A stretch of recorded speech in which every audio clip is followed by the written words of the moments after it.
potent advice, and inspiration from real self-made millionaires. Welcome to The Eventual Millionaire with your host, Jaime Masters. Welcome to Eventual Millionaire. I am Jaime Masters, and we finally have my good friend Jason Dorsey on the show. He's a generational researcher. You can check him out at jasondorsey.com, and he's coming out with a new book called Zeconomy, and our good friend Jay Bear had to introduce him, which is funny because I've known him forever and just never asked him on the show. Thank you so much for coming on today, Jason. Oh, it's my pleasure. You know, I've been a fan for years, so we made it happen. Yes. If you would have asked, I would have said yes too. Sorry that Jay had to ask, but either way, I'm glad you're here, no matter how you got here.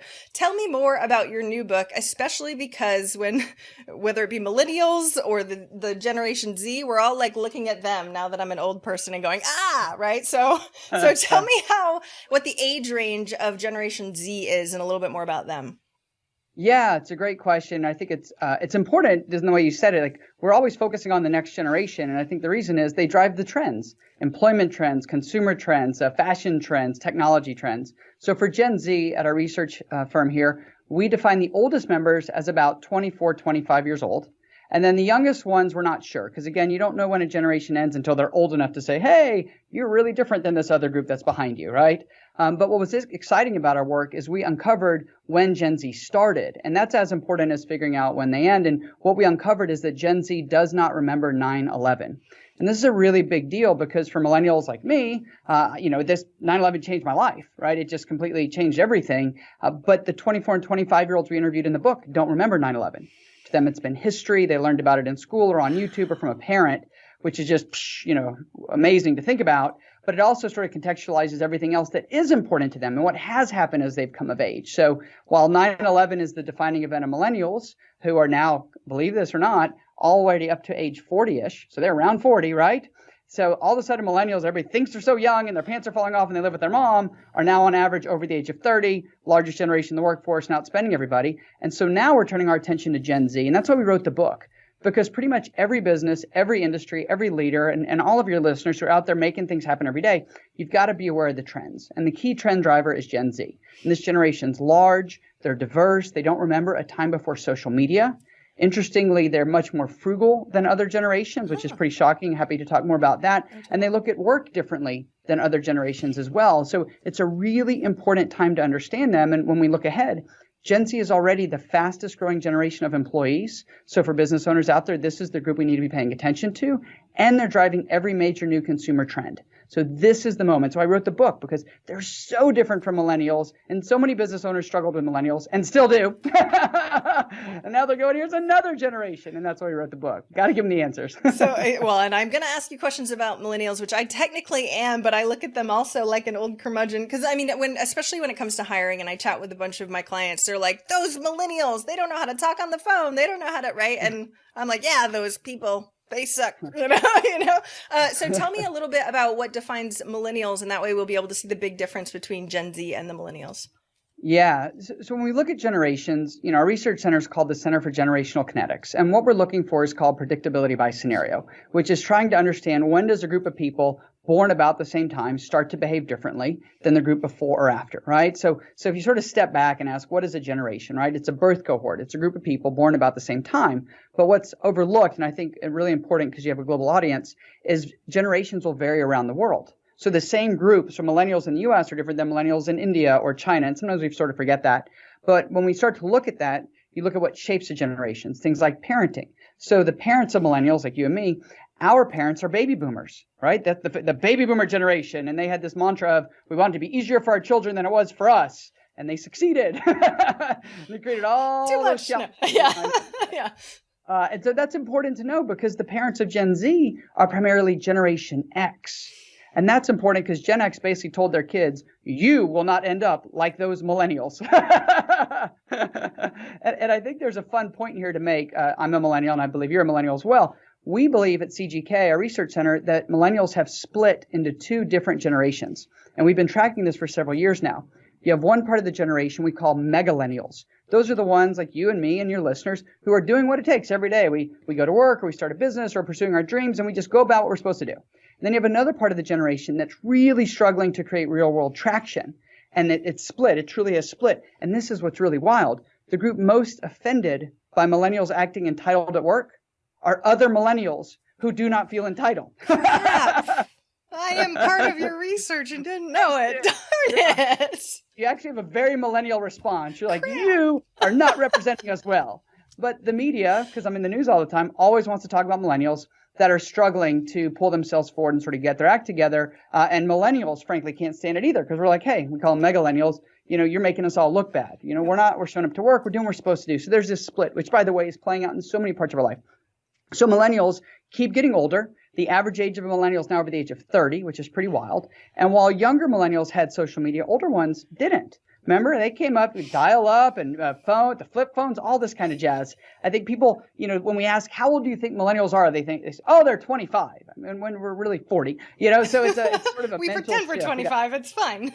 Yeah. I'm still 25, totally. To be 25, right? Some people are just forever stuck looking that way, but the rest of us will keep getting older. So as we sort of look ahead, what we notice is that Gen Z starts to be very different. So their parents are different. Right? The role of technology is different. They've always had social media. They've always had the internet. They've always, like right now, my daughter's 9 years old. She's in the book quite a bit. It's interesting. She just turned in, or I guess a little bit ago now, turned in her final project for the school year. So she's 9, right? Third grade at the time. She went on Google Classroom. She built her presentation on Google Slides. She added animation. Hers was in Spanish because she goes to a Spanish school. She recorded her presentation, submitted it, and thought it was so normal she didn't even tell me.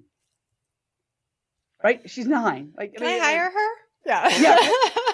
I'm crying here. And so I say that because to her, that's totally normal. And particularly as we talk about maybe the impact of COVID-19 on Gen Z, we can get into that a little bit more. But already the generation's very different than millennials in terms of these key areas. Now, they're younger, so the life stage is also younger. But as they continue to age up, they're driving all these trends.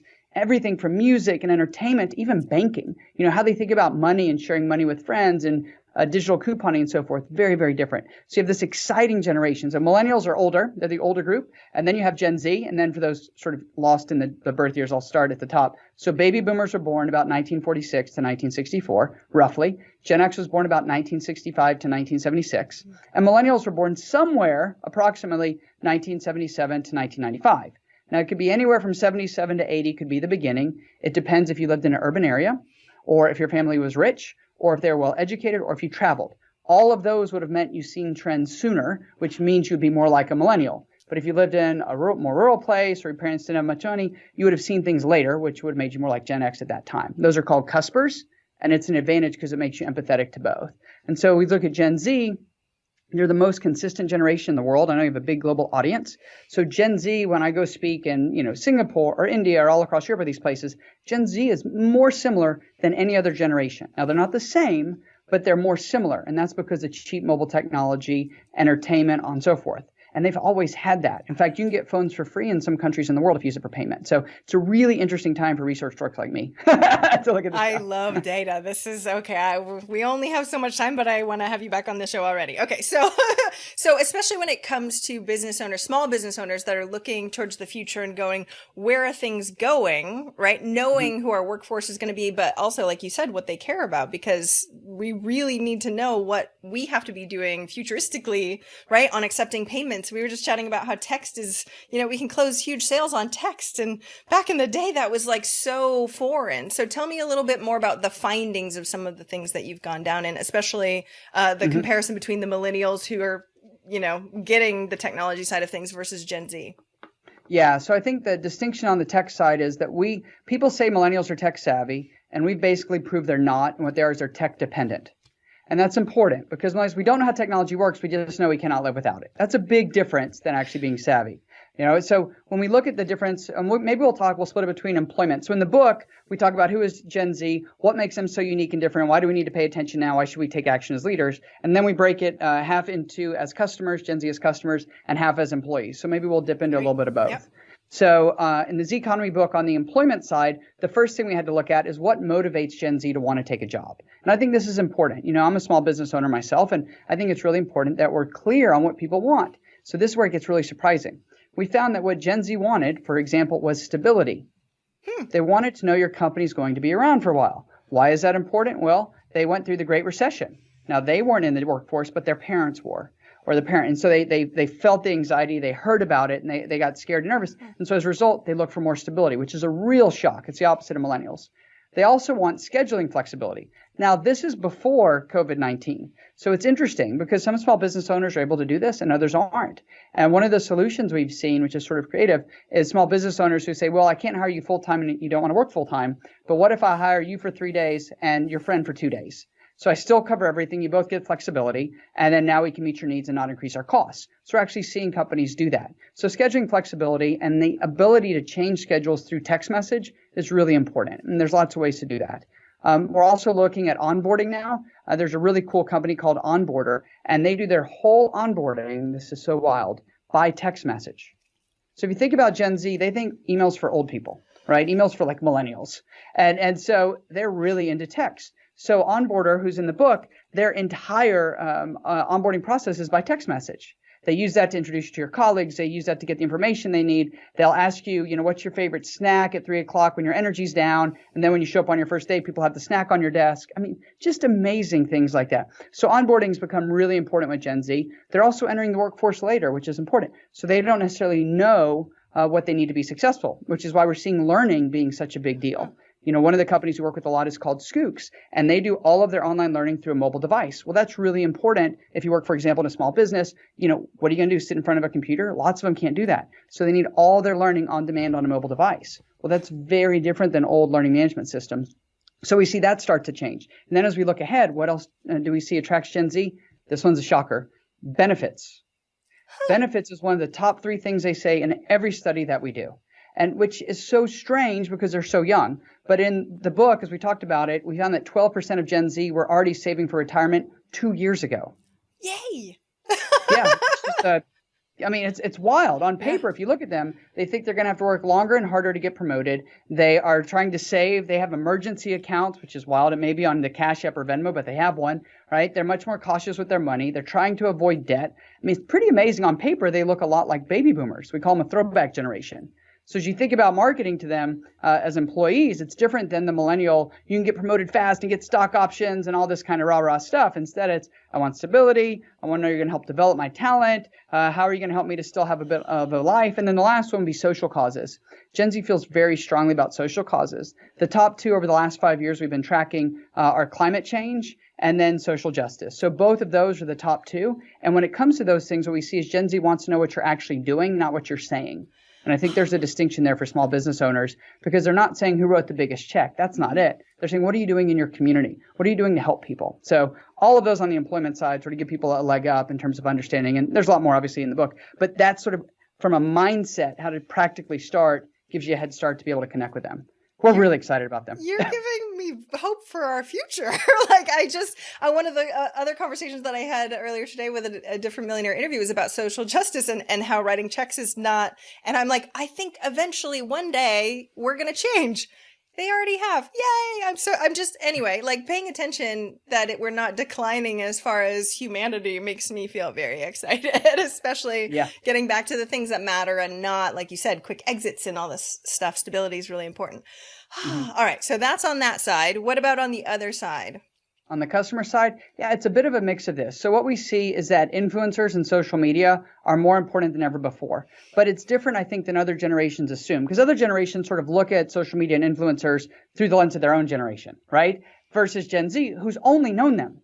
They don't remember a time before social media influencers existed. In fact, in one of our studies, we found that Gen Z trusts many social media influencers, check this out, more than PhDs, MDs, academics. What was the other one? There was one more.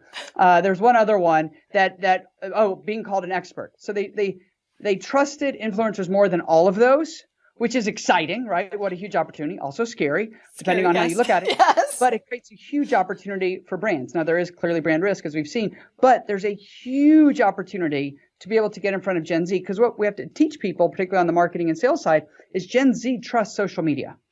Many of us are skeptical about it, or clearly it's misinformation and disinformation, which is true. That's all on there without question. But Gen Z has never known a time other than being able to go on there, right? My daughter's 9. She loves to go on TikTok and follow her favorite TikTok influencers. That's her thing. And so it's, she has 400 followers now. She's very excited. And for her, it's a big deal. But it's always been normal to her. Same with the YouTubers she follows and the gamers and so forth. So when we share that, it's hard to sort of step back. We call this generational context in the book. It's hard to sort of step back and go, okay, I don't want to look at this through my lens as a millennial. I have to look at this through the lens of Gen Z. So social media and influencers, really big deal. And not just in the superficial ads and so forth, but you've really got to create that true engagement and really try to connect with and create a sense of community. We think communities are the future online. And then going from that, what's really key with Gen Z is the initial purchase. And I always joke because people are like, oh, I want to build loyalty with Gen Z. I was like, well, hold off on the loyalty. Just try to get the first purchase.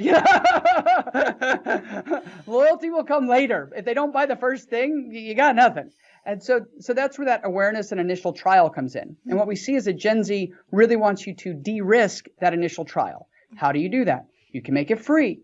You can make it money back. You can offer free shipping both ways if they don't like it, full returns. You can do all kinds of things, ratings and reviews. Have any of my peers or friends bought this? What do they think of it? All of those things. The whole key with Gen Z and online purchases in particular is you want to de-risk it. You want to make the risk so low. They're like, of course I'm going to buy that. And if I don't like it, I just send it back and it's not a big deal. Because that first purchase unlocks everything else. Then you can tie into loyalty and we can do frequency and we can do all these cool things with pricing and causes and whatever. But I got to get that first purchase. And so I teach people all the time, all these business leaders I work with, we got to drive the first purchase. And if you deliver on the promise, you can do all things, we'll get to the loyalty. But that awareness is really key. Awareness from a trusted source, awareness in a way that takes away risk and then creates some sense of urgency. Now we know because Gen Z's frugal, they want to know they got a good deal. That's a big deal. Yes, exclusivity is nice and exciting, but not if you really want to scale. They truly want to know they got a good deal. It's going to last a long time. They weren't taken advantage of and they can tell their friends about it. I mean, Gen Z's driving double-digit growth at thrift stores. It's wild. These are 24-year-olds, okay? They go thrifting, right? I mean, it's just, and nobody looks down on it. Like, there used to be, oh, you go to thrift stores. I used to wear clothes from thrift stores and, oh my gosh, that's terrible, Jace. Now it's like, that's a cool thing to do. You're smart with your money. Like, well, where was I when that happened? And so as you sort of look ahead, they're more frugal with their money. They're looking at different types of payment. Pay by text is going to be completely normal for them. And in many ways it is. But the problem is you when you look at pay by text, because I work a lot in this space, you have to do it in a way that the interface is intuitive so I don't have to keep entering my credit cards. So the whole know your customer and all these pieces, like we work with one company, they're actually based here in Austin called Everywhere. If you pay by text, you can just say, it'll say like, would you like whatever? And you just type in yes, and then it confirms and it sends it to you. Well, it's a whole different thing. Then you got to go over here and you got to enter this and you got to go blah, blah, blah, blah. Like every one of those steps just adds friction, right? And particularly when somebody has bought from you. So we want to see really frictionless payments, and predictive coupons. What do I mean by that? Well, if we're tracking your data in the future, it should be able to tell you, hey, it's Thursday. I know that the last 3 Thursdays, Jason bought lunch here. I'm going to serve up a coupon for him. And so you're seeing that happen. You're seeing that happen with all kinds of tech, but also companies. There's a company in Austin called Dosh. They'll give you cash back money. They're increasingly, better with their AI, doing really cool work there. And so they're in the book too. And so as you start to sort of look ahead, you realize that all the data created around payments is going to be a big deal.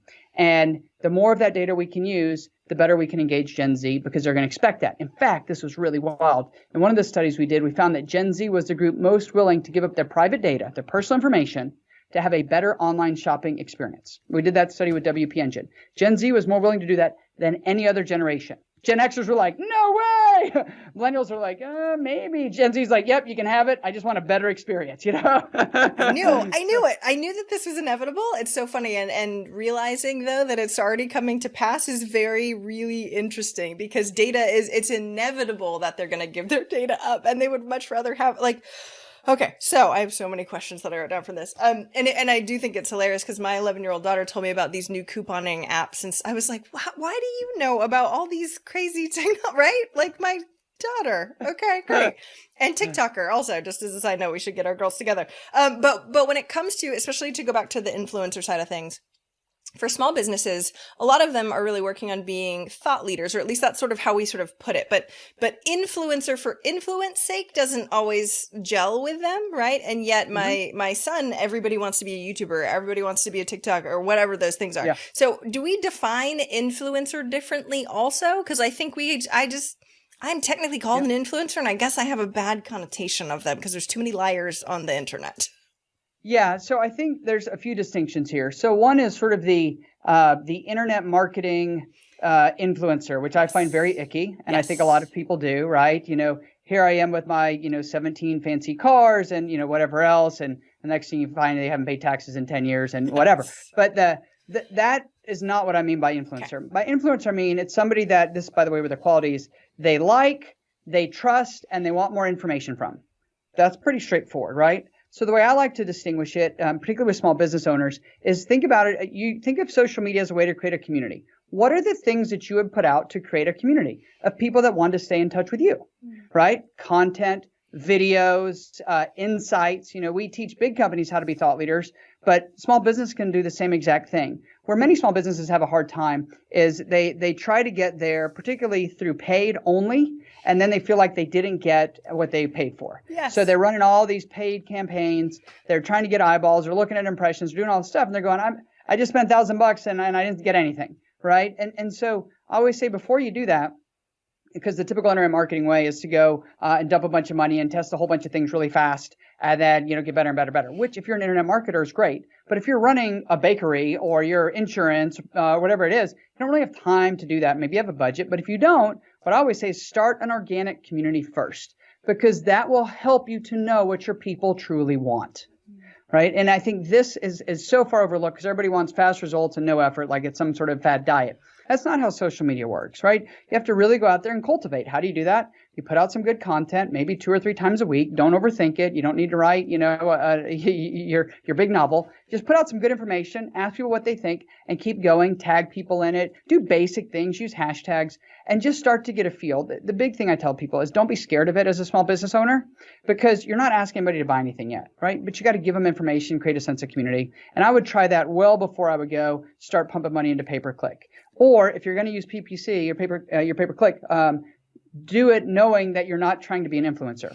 In that case, just say, hey, we are going to do digital marketing, and we're going to put money in $1, and we got to figure out how to get $1.05 out, or whatever the unit economics are for you, and then be really clear on that, and just have your social media as a backdrop to that. But trying to drive paid to social media as a small business owner is extremely hard. It's frustrating and it's tiring. And I don't think it's often the best use of people's capital. Hopefully, I'm sure that just offended a whole bunch of marketers out there. But, I get to see everybody's data, so I can tell you what works. I agree with you completely. Also, thank you for dispelling all the myths that are out there of like, fast, go, ready. You can, and building the community that will actually last, right? Especially if it takes a long time to necessarily build. But I have a question about community also. I know you probably had more to say, but because when it comes to what I see as community, I don't know that even social media that I'm on has that level of interaction between others. Like we have comments and blah, blah, blah, but it doesn't feel like we have an actual sticking point community wise. Like I'm old school, so I'm like forums and, that kind of stuff. Yeah. Where do you see that going? Is there any softwares that will help with actually fostering community better than that we can pull from online, like social media to a real community, or no? Do you mean comments? I haven't seen any that sort of automate it, to be candid. I know there are many people that I'm friends with that have hired community managers. So if you're a small business owner, let's pretend, and maybe you're in a mastermind or some other group, y'all might go in together and hire a quote community manager, and then I'll pay, if there's 5 of you, I'll pay 1/5, and then everybody benefits and gets somebody who's really working on it. Or there's outsourced people that I've seen. I haven't seen tech specifically. There may be some. But I would also say that creating a sense of community doesn't have to be just social media and social media comments. So, for example, I know you have that great offer on your website where people can get these strategies to help them become eventual millionaires. So when we think about that, okay, you're getting people's emails. You're giving them something that's massively valuable. Well, what I always look at is, when I send out an email to our list, how many people write me back? And it's pretty funny because if you just put, let me know what you think, hit reply, and all of a sudden 400 people write you back, which has never happened, by the way, to me. But whatever that is that you do, then all of a sudden you can start to drive engagement through email. And I think this is where the generational piece breaks down. You have some people that think community is, we're on, I'm getting tons of comments on Facebook or Instagram or Snapchat or whatever, or I have tons of followers. But, for many people, having a big email list might be what community really is to them. But instead of just sending them with offers, actually trying to drive conversation, directing them somewhere, creating videos and so forth. So when I think of community, it's probably broader than social media, but that's because I believe, based on all our generational work, you have to communicate with people in the channel that's most comfortable for them. We know what it is for Gen Z. We know what it is for Millennials. We even know what it is for Gen X and Boomers. And depending on how your community skews, it's important to be where they are. Like, it's a lot easier to go where they are than try to ask them to come to you. And that's a lot of what the Z Economy book's about. It's like just going and doing the math. Is it worth adapting to try to reach this new generation or not? And candidly, for some people, it's not. If you're trying to sell life insurance, a 24 and under group is not who you're looking for. Well, now they want stability, so now who the heck knows? I bought my life insurance when I was 22. But yes, to me, community means sort of them interacting with each other. But what you're saying is having a group of people, even if it's a one-way communication between you and them, it doesn't necessarily mean that they have to talk to each other. Correct. Okay. Yeah, there's this perception that the people in my quote following have to want to hang out and visit with each other like it's Reddit. And we're trying to say that that's not necessarily what it is. There's a lot of people that may not want to share with each other, and there's some that do. And I really believe, our clientele are primarily executives and senior leaders. Many times they don't want to share what's going on because they can't, legally or otherwise.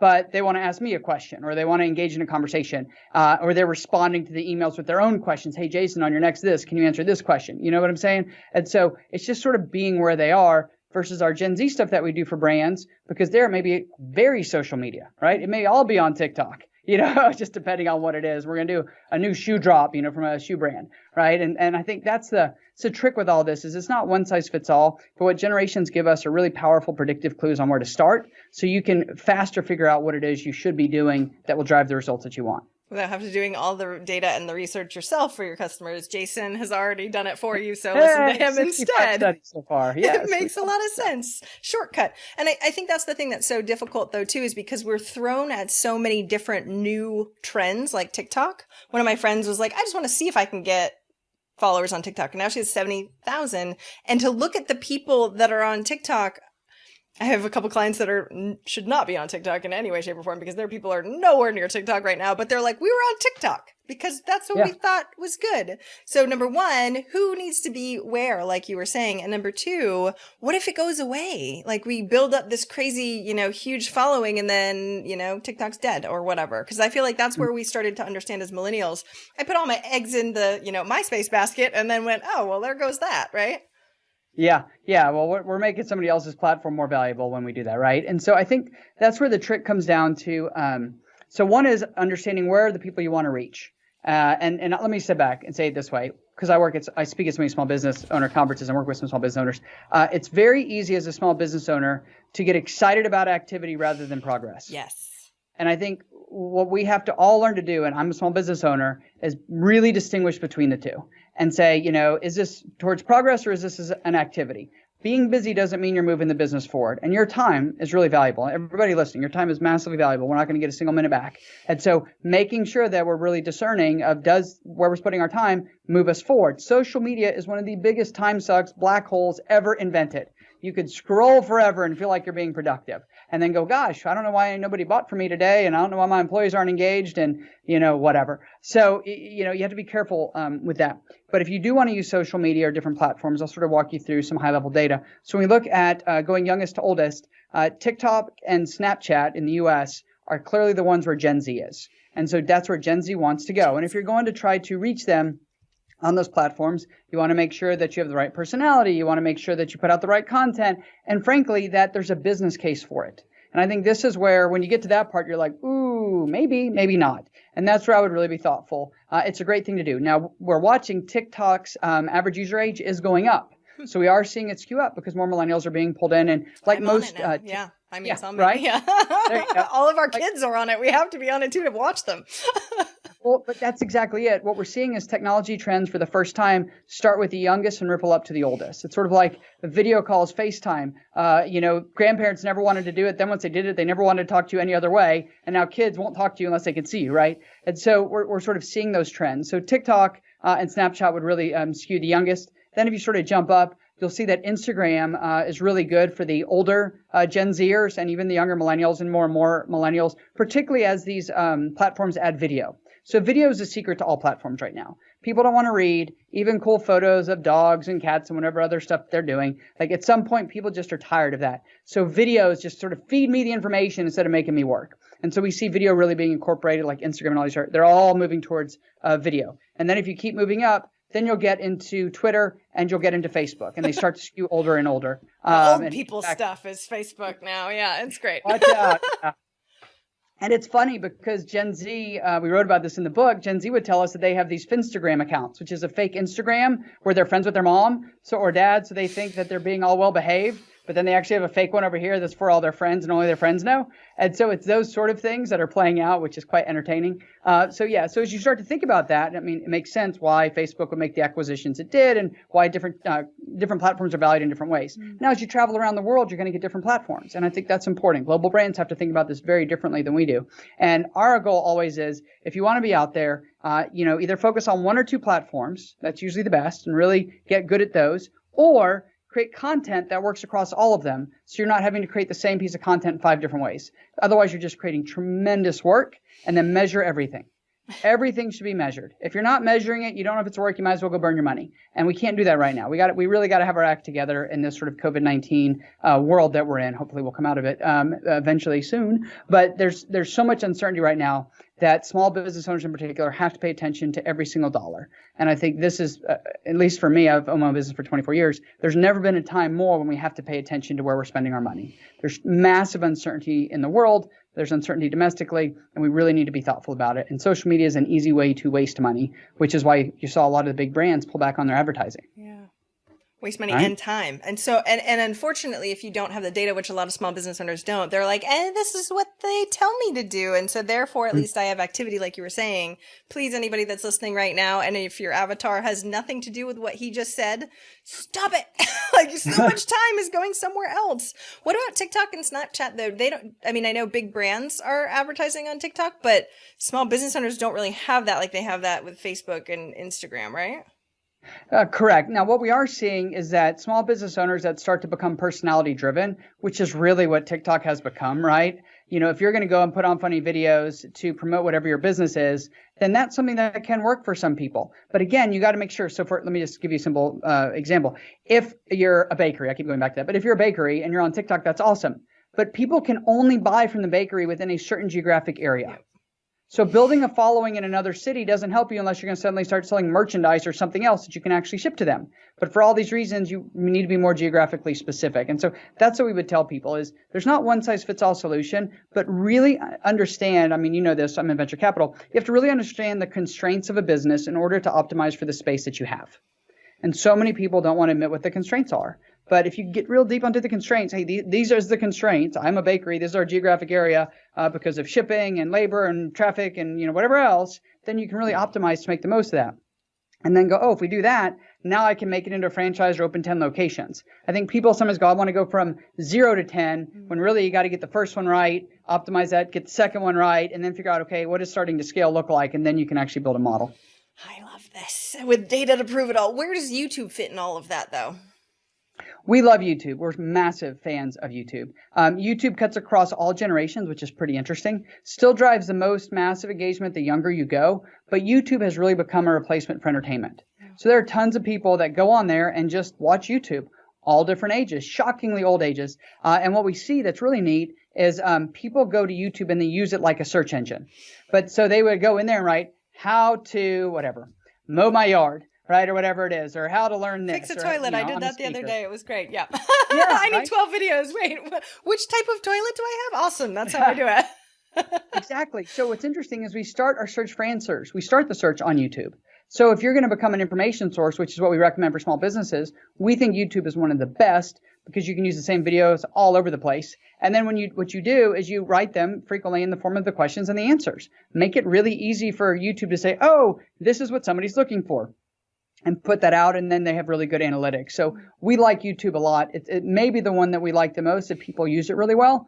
Others tend to be better sources for news and entertainment, certain types of brands. Lifestyle businesses, those tend to work really well. some of the entrepreneurial pieces if you're in professional services. There's also a place for LinkedIn, and I don't want to skip over that one. LinkedIn, we find, is massively important for us. So I have about 30,000 connections on LinkedIn, and I have to get a lot of work from LinkedIn because it's where we share research, it's where we post videos, it's where we sort of put out in the world our thinking. It's the easiest way for us to reach lots of them. Again, video there works extraordinarily well. And so I would encourage people that are listening, if you're in any type of professional services or any type of B2B, anything like that, LinkedIn is probably the one that's the best fit for you to go and really spend the time. And now LinkedIn is really giving you a ton of data if you just take the time to go through the tutorials and learn how to do it. So big fan of that one. So does Gen Z like LinkedIn also? Okay. Nope. That was purely for your audience and not for Gen Z at all. No, in fact, when we talk to Gen Z about LinkedIn, it's interesting. One, they don't really understand it. And two, they go, why would I create a profile? I don't have any jobs.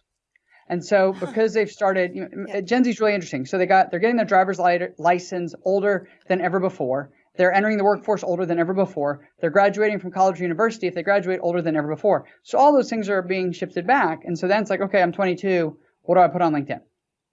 And it's a real issue. But they care about benefits and stability. This is so counterintuitive. Okay, this is why data matters, right? I mean, you'd think if they care about those things, they'd be research. I mean, I'm the old lady trying to predict what they're doing, so I know I'm wrong. But I find that so interesting. Do you think LinkedIn, that eventually they'll catch up to LinkedIn, or do you think there's going to be something else that's going to be more professional for Gen Z coming up?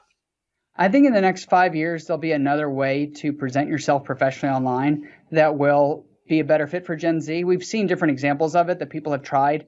LinkedIn being acquired by Microsoft bought them a long runway because obviously that's a massive install base that they can work with right away. So I think for many B2B, LinkedIn is going to be where it's at. I think Gen Zers who are taught to use LinkedIn, particularly if they're going into like financial services or any of these things, or they go to college and the career services says, here's how to build your profile. I think you're going to see them start to use it. But for many others, that may not be the default place to go. And that's where it's going to get really interesting because something will come out. And at the same time, I think while you're seeing higher expectations around how you should look on LinkedIn, you're seeing this interesting debate about what you can and cannot post on social media. And can what you post on social media impact your job prospects? Too many things around that lately, huh?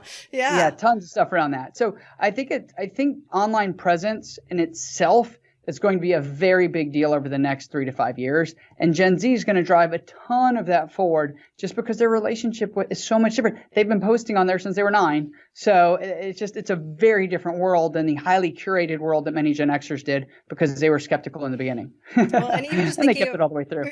Right. Even just thinking about the pandemic though, and having the kids that couldn't see each other in person, they were connected. Like my kids were connecting on TikTok accounts and watching each other's TikToks and not even talking to each other, which was also really weird, right? So like their level of connection and where they drive connection is just totally different than what I would even. I was like, why don't you video chat with them? No, I don't want to. Okay, great. This is weird. Yeah. There's this real sense of not being alone that we find that kids are doing during COVID. And what I mean by that is that, like my daughter does this a lot, but we've observed it in other situations where kids will just leave a phone on or they'll just leave video on looking at the ceiling, but they just feel like somebody's there and they're doing whatever it is that they do. It's like they're going about their life or whatever. It's pretty fascinating. So this sort of leads me into the COVID impact because I think it's an important one. What we're seeing is that we think the oldest members of Gen Z, the 18 to 22, 24, they're going to bear all the worst of it right now. In our new study we just did, State of Gen Z, they're most likely to lose their job more than any other generation, have their hours reduced, be assigned some other job they didn't sign up for, and on and on and on. Basically, all those plans that they had in those sort of transitional years, were all put on hold or wiped away. Just awful stuff going on. Now we're seeing it play out over and over again. So they're the ones that are really going to bear the brunt of it, much like millennials like me crashed into the Great Recession, right? It's timing. But where it gets really interesting, and we put this in the economy book, is as you go younger, we think that the generation could actually make COVID into an asset. And here's why. You have young people that are all learning how to do online learning.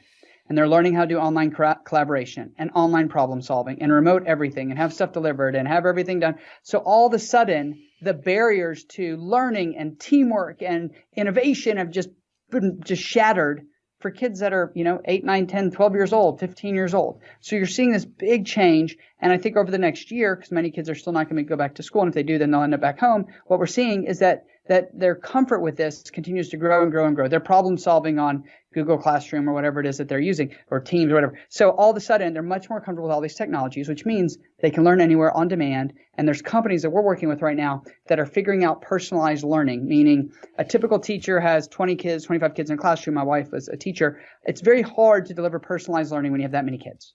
It's just really hard. It's possible. It's just really hard. But with technology, what we're going to see is that they can figure out exactly where your kid is, or my daughter is, in math and Spanish and whatever else, history, and then serve her up exactly what she needs. Not to replace a teacher, but to augment that learning. So you really meet them where they are, that dynamic, or what they call adaptive learning. That's going to be huge. And then going further, the younger members of Gen Z have the benefit of learning from the older members' struggle. So they're going to say, is it worth it to pay for all that? Yeah, right? That high dollar college. Should I consider a career in fashion merchandising if there's no more retail stores? Yeah. All these sorts of things. The more runway you have to the transition years, the more time you have to adapt, and also, frankly, for your parents to adapt. And so I think this could be a benefit long term. And that's what we think here at CGK. It still has to play out. And obviously, there's some real mental health issues that are happening right now, just awful things going on with COVID that the generation's having to deal with. My daughter says, I don't know if I can go see grandma because what if I'm sick and I get her sick?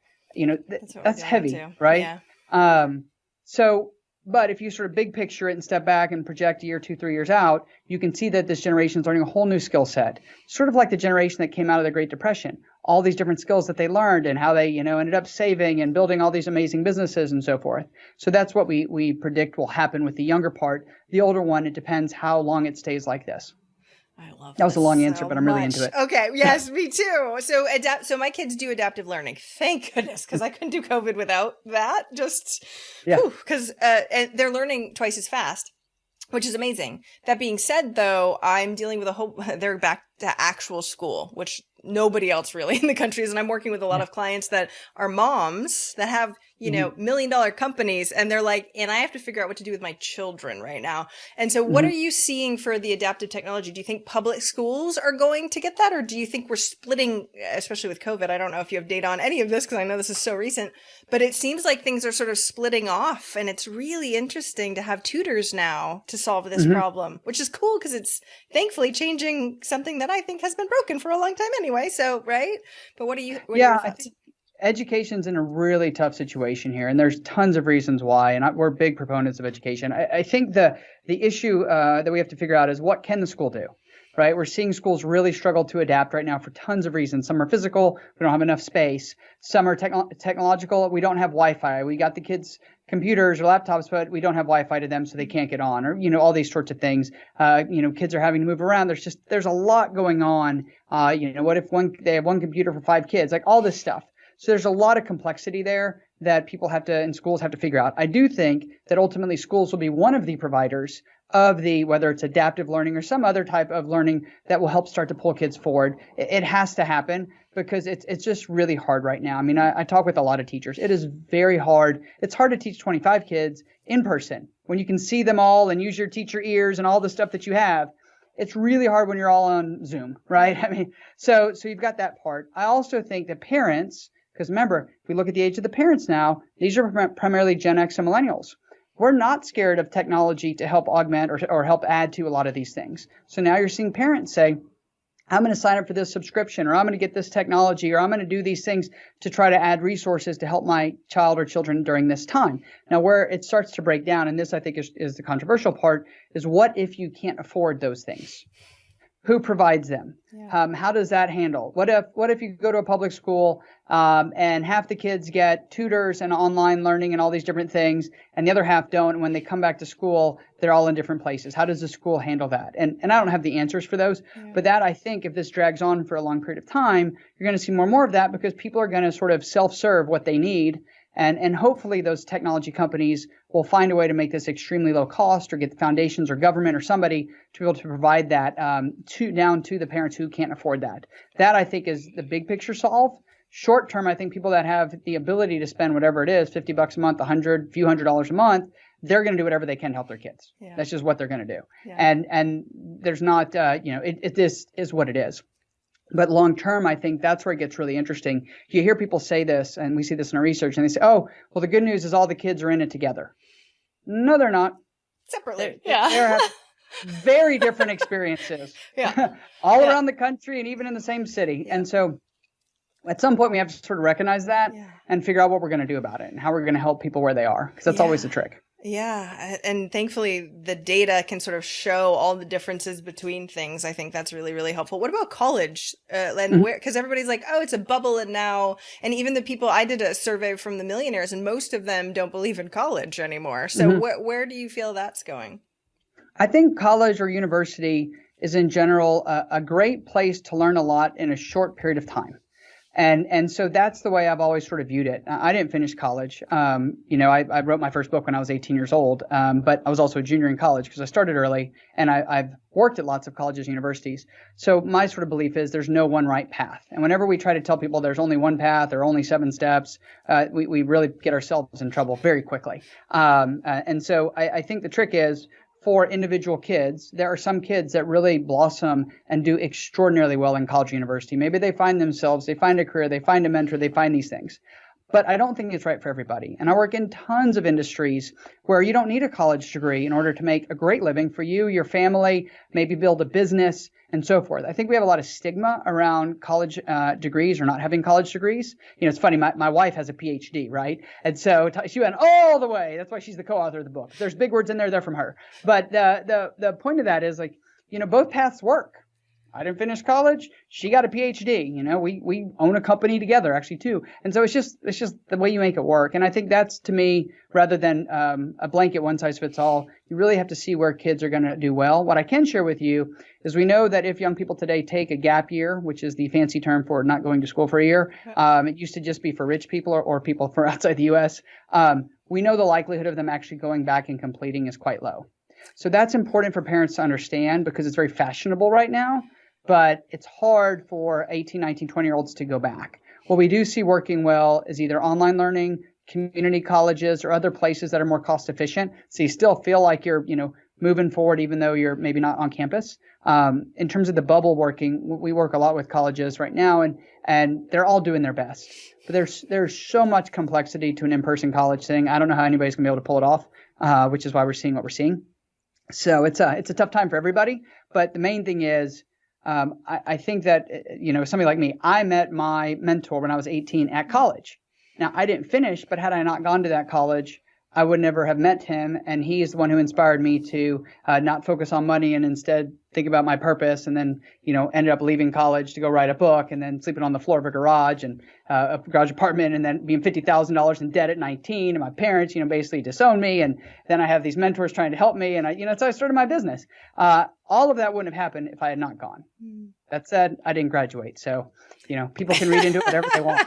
Right. Jason, if you didn't go to college, you never would have been a success. Jason, if you graduated from college, your career would have been totally different. So, right. And it's like you said, it's very individual and per person. And who knows what sort of synchronicities could have gotten you a different mentor when we go down that path too. But I'm just seeing people right now, especially parents that are sending their kids to college right now that are like, oh, now it's online learning and I'm spending $60-something thousand a year for online learning that I could get for $2,000, and then realizing sort of the similarities of what those are and the differences in cost, which again, COVID and who knows what's going to happen in the future in regards to that. But it's just really interesting that learning is so important, and we've now made it so much less expensive overall because of technology. Yeah, and I think that's where there's this hot debate around what is the point of college? Is the point of college to go and learn? Is the point of college to go find yourself, socialize, make friends for life, whatever? I mean, that obviously I didn't fit in really anywhere I went, so I can't say that any of those things came out of it. But I did learn how to learn, which has served me really well. And I think looking ahead, the question I would be asking people is, if you go to college, whatever the cost is, doesn't matter. If you come out in 4 or 5 years, whatever it is, does the path that you believe that you want to go on going to be one that's going to be doing well in 4 or 5 years or 6 years? There's a whole lot of jobs that automation is going to continue to make less valuable. There's industrial things that are just not going to be career options anymore. And so knowing that up front, I think is helpful. That doesn't mean you still shouldn't do it. If you're passionate about, fashion merchandising and you just really love it and you want to do it and you don't really care about whatever else, like go do your thing, right? I mean, I love speaking. I spoke for free. They bought me lunch at Pizza Hut when I was 18. Like that was it. I never got into it to build a business. But those sorts of things, I think you got to follow your passion. But I do think if you're going to college for return on your investment, then people are going to ask much harder questions now than they would have 5 or 10 years ago. Right, which is a good thing, not necessarily a bad thing in any way, shape, or form. I realized how much time has gone by. I totally need to have you back on the show, just like I said before, because I literally have like at least 10 more questions for you. Because the data, if we can use that data, of course, everybody grab the book, so that way you actually have the data in your hands, so you don't have to wait till the second interview with Jason. But having that data can make us, especially as business owners, make longer term decisions. And I think especially with COVID right now, it's hard. We're making such short term decisions because the future is so uncertain, and at least this will give us some data to be looking forward to. Fingers crossed, knock on wood, that will help, the bumpy path that we're going to have, but we're all still going to be here pretty much, hopefully, and to make sure that we have that. Yeah, go ahead. Yeah. No, I get asked all the time, Jason. They say, Jason, what's the right decision? I'm like, well, I don't know the right decision, but I can help you de-risk the decision. And if we can reduce the risk and increase your likelihood of success, that's pretty awesome. And because every situation is still unique, but that's what data allows us to do, is it helps us to frame, sort of contextualize lots of different factors and be able to pick the one that we ultimately think is the right one, but in a way that's less emotional. And that's really the challenge, particularly for business owners, right? Our babies are our business. We put our heart and our soul and our line of credit, and, we got our mom to co-sign, like whatever. Like we went all out on this thing. It's very emotional. And sometimes the toughest decisions to make are the ones you have to make from a non-emotional place. And data does help us to do that. Which I so appreciate that you're such a geek, just like me. Okay, well, you're doing the work, and all I have to do is ask the question. This is even better. So I absolutely love it. Everybody go pick up the book. I'm going to ask the last question. And besides grab the book, what is one action listeners can take this week to help move them forward towards their goal of $1 million? Yeah. To me, besides buy the book, thanks for that. The best thing I found that people can do is to step back. If you're a business owner, you're planning your business, think about what is the generational impact on your business. And what I mean specifically is when you look at Gen Z or Millennials or Gen X or Boomers, how do those different generations impact your business on the employee side and on the customer side? Because usually if you'll do that, you'll see a whole bunch of things you didn't see before, whether that's on recruiting and retaining and motivating, or whether that's on the marketing and the sales side. But just bringing that generational lens, what we call generational snapshot, will really help you to see your business in a whole different way or your future in a whole different way. And that's incredibly exciting and very empowering because you can do it without spending a nickel, which I like. I love it. And I love how much information I got about millennials and how much I don't like them. And I apparently, follow all the rules. So I really appreciate that you know more about me than I know about myself. Thank you so much, Jason. Where do we grab the book and where do we find more about you? Yeah, absolutely. The book is called Zeconomy, How Gen Z Will Change the Future of Business.